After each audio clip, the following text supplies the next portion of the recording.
Let's talk about the topic that gets MBA students excited: post-MBA salaries.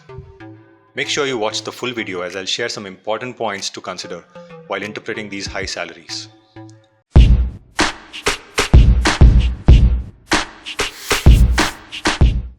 Let's jump right in and take a look at the average starting salaries for MBA grads across the world.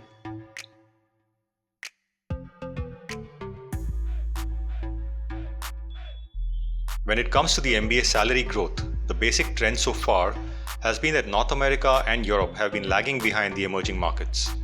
However, in absolute terms, the salaries offered in these regions is still very high. For the latest data, check out our blog. For many MBA grads, the icing on the cake comes in the form of bonuses, which can be around 20% of the overall compensation package. This includes sign-on bonuses as well as performance-related end-of-the-year bonuses. With these salaries, the average payback period has been 2 to 5 years. For the elite B schools, with higher fees, it can be around 10 years. Consulting and finance continue to be the most sought-after recruitment sectors.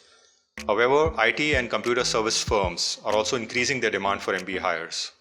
If you thought that MBA salaries in the US were the highest, you'd be wrong. Here's how it stacks up.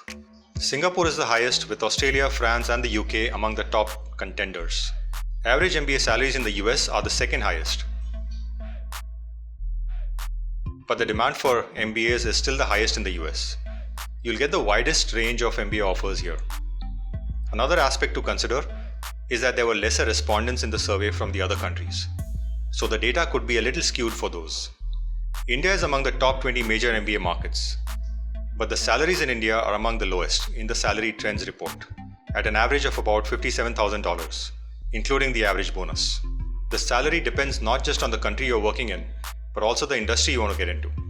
Here's how much you can expect to earn in different sectors.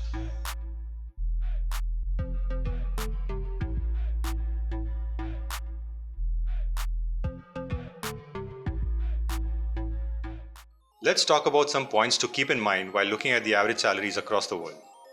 Average salary numbers can be misleading. The fact that they are average means that there are many students who will get lower and higher salaries. Your salary will depend on a range of factors, including your pre-MBA experience, your target industry, the geography, and the role. These numbers don't include purchasing power parity adjustments. Considering the cost of living across geographies, you may be able to afford a higher standard of living in some countries with a relatively lower salary, which means a high salary in America isn't necessarily better than a lower salary in India. The third one is the clincher. There's very little correlation between salaries and happiness. A survey of more than 1,000 top MBA grads revealed what they valued the most and the least. The results were surprising. Salaries were at the bottom of the list.